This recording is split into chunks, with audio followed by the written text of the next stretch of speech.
Our very own Mike Mitchell had exclusive details on the USFL's player contracts, something that's been leaked out to the media.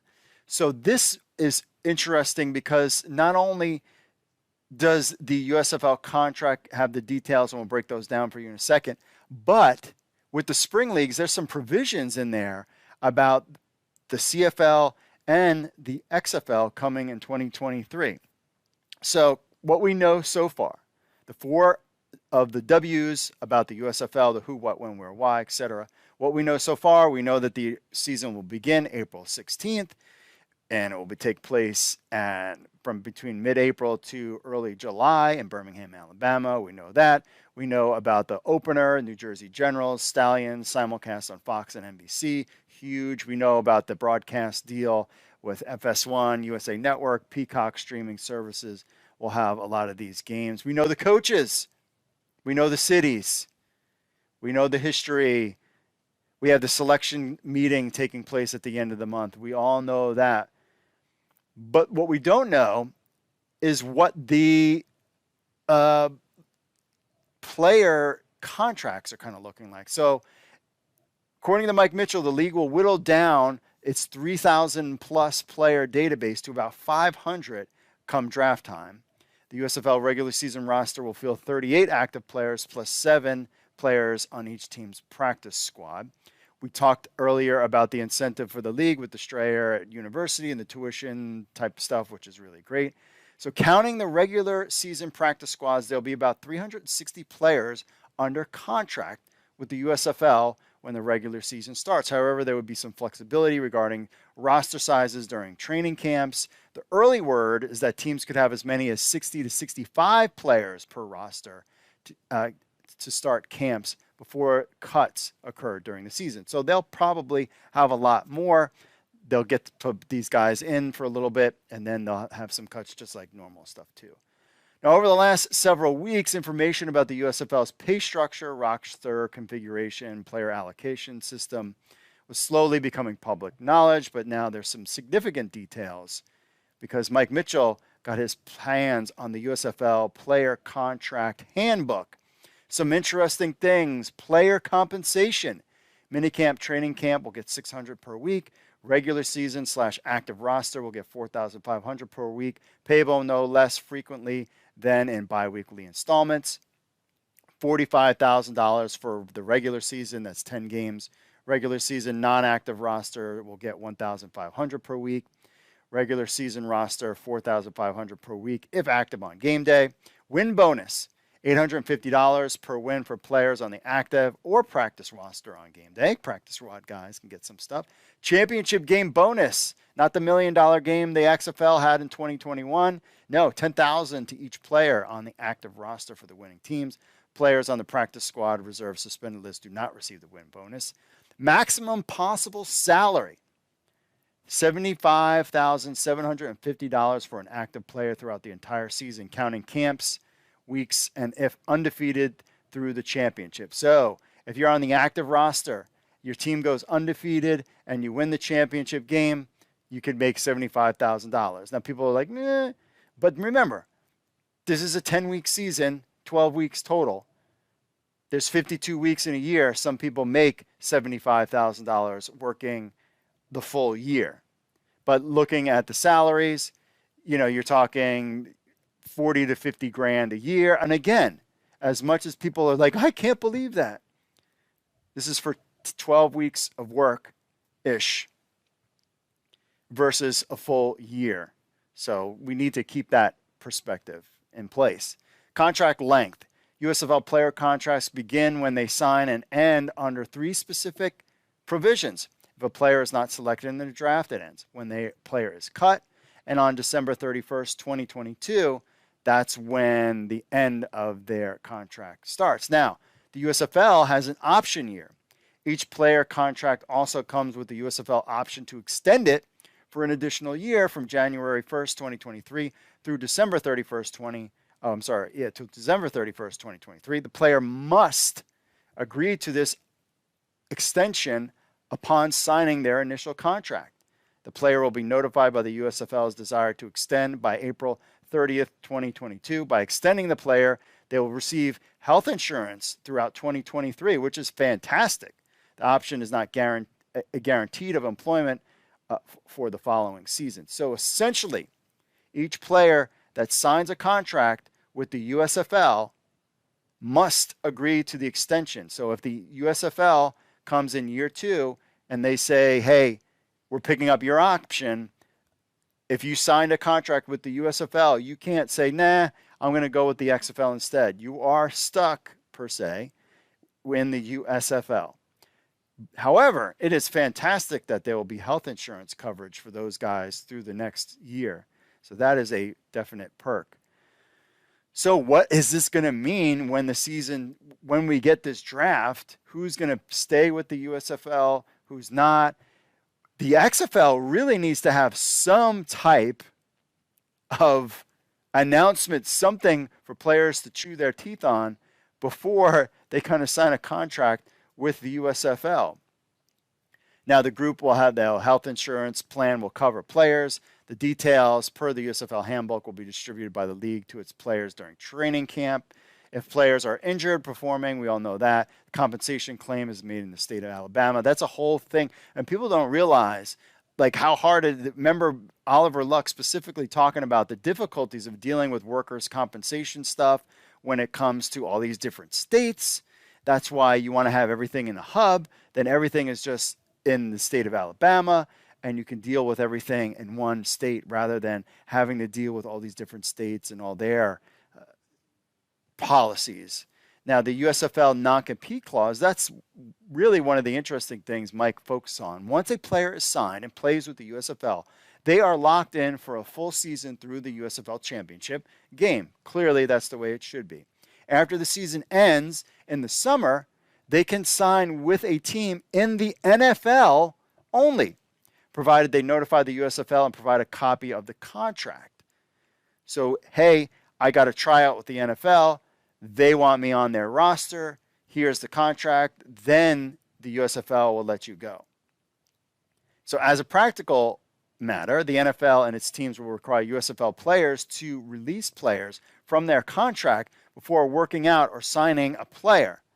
The process is really simple, and there are quite a few hurdles typically involved in making the transition a smooth one. Releasing a player from his contract for a workout won't ensure said player an NFL job, but by freeing them contractually, the player could pivot and play for another league instead if they don't land an NFL team. So this can be kind of tricky, which players under contract the USFL willingly releases. That's kind of a sticking point. I'm sure that might get hammered out maybe as time goes on. I don't know, but yeah. So what happens is, say if I am Mark Perry and I am the quarterback of your Tampa Bay Bandits, who will win the USFL championship, waiting for a good hat and shirts and merch coming, which I'm hearing that's coming soon in the next month. If I am the starting quarterback and I get an offer to try out for the Baltimore Ravens, the USFL would then release me so that I could try out. That doesn't guarantee me. Now, if the Baltimore Ravens say, hey, you know what, Mark, you're kind of not who you say you are. You said you were 6'5", you're actually 6 foot, and you really can't throw the ball at all. We don't want to sign you. Technically, I am released from my USFL contract. Therefore, I don't have to sign back with them, and I could sign with the XFL. We will see how this whole scenario plays out, but that's kind of a sticking point. Maybe there's not a way around that.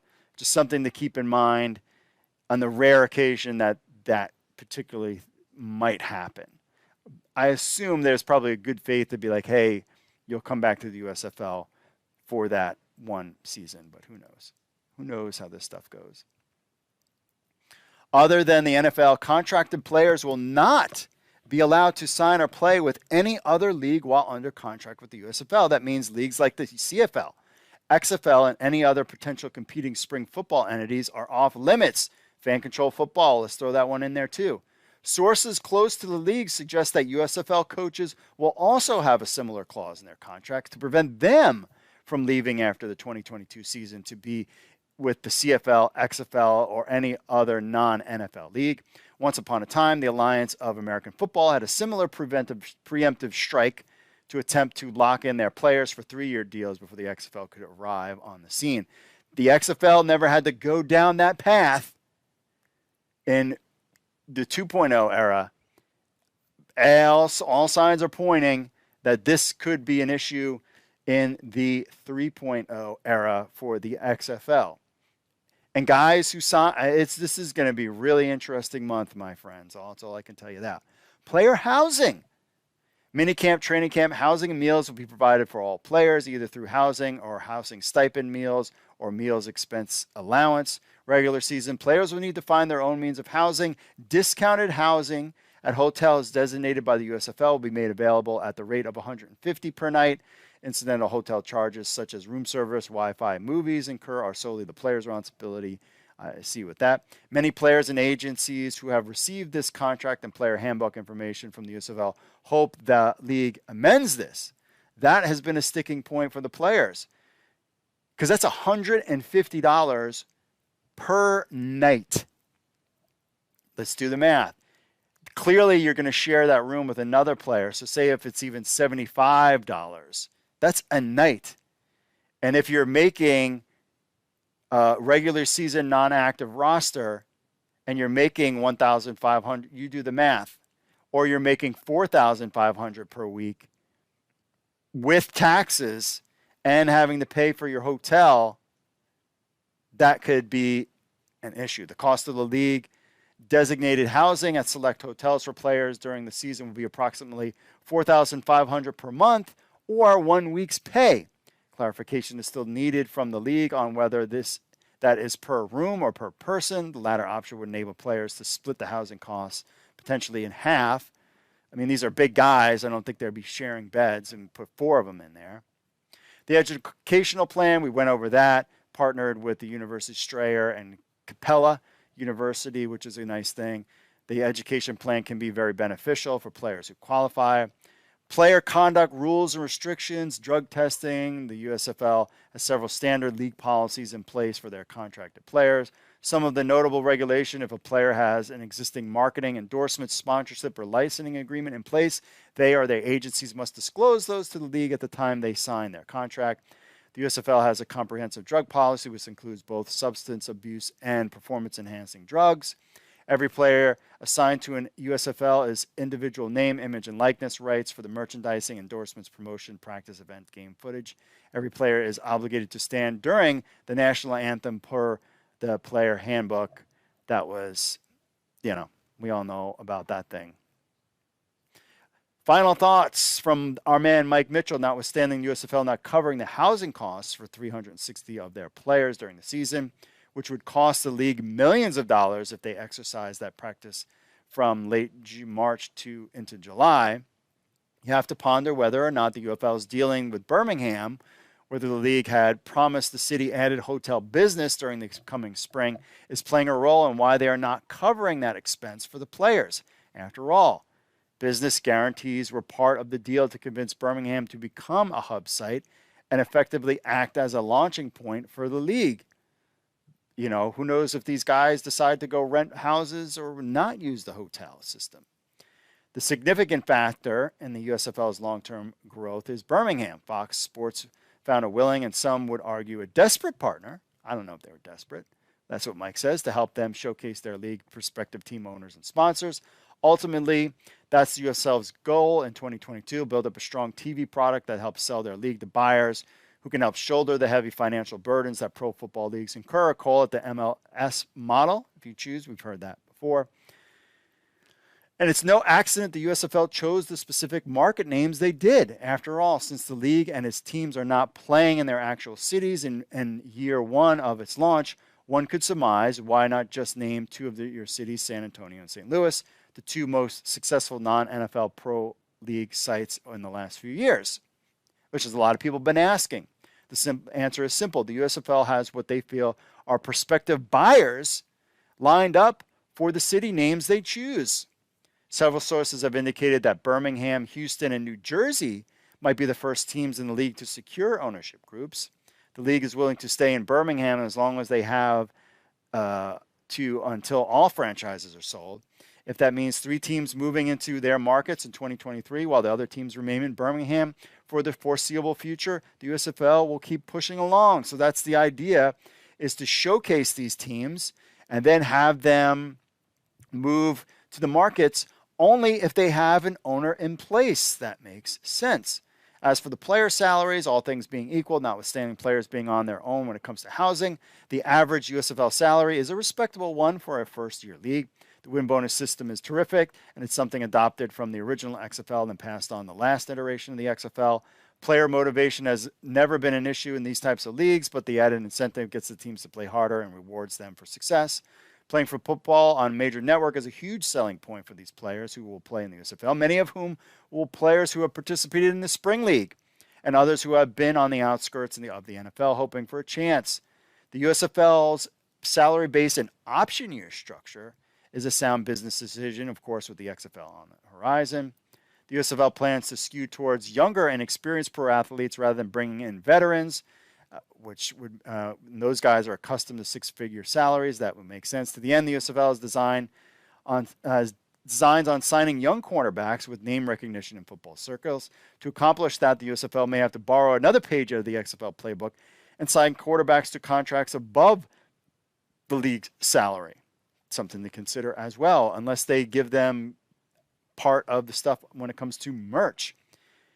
In one of the recent weeks, one of the names that Mike Mitchell has heard in contention for a potential spot in the new USFL is former St. Louis Battlehawks quarterback Jordan Ta'amu. Sources indicate there is interest in both sides.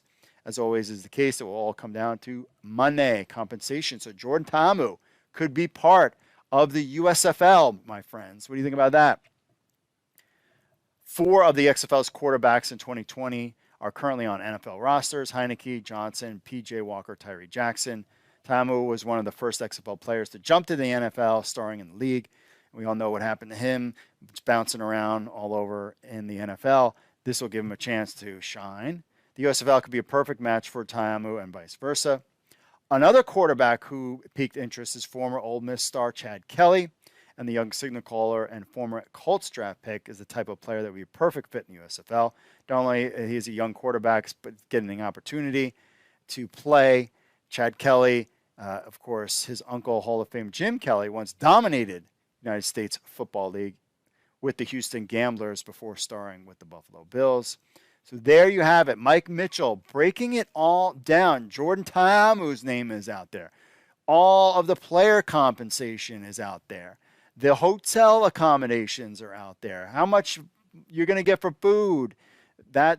You're going to get something. The max you can make is $75,750 if you win it all out. Is this enough to get clearly? I mean, players are probably would be willing to get less. Remember, it's only 12 weeks. I think we will have to see how all of this transpires. Remember, too, the XFL had a plan in place. Then they went out and changed it after talking to agents and really getting their nose in the dirt, so to speak, talking with these agents and trying to get players. So one would assume that this could be it's effective January 2022, but maybe there could be some changes in the horizon for the USFL Players Handbook. What do you think? Leave us a comment and let us know. Do you think this is going to draw some big-time players to the USFL? Or maybe they'll wait and see what the XFL has to offer? Or maybe they'll just even wait out for an NFL tryout? We will just have to tune in and find out.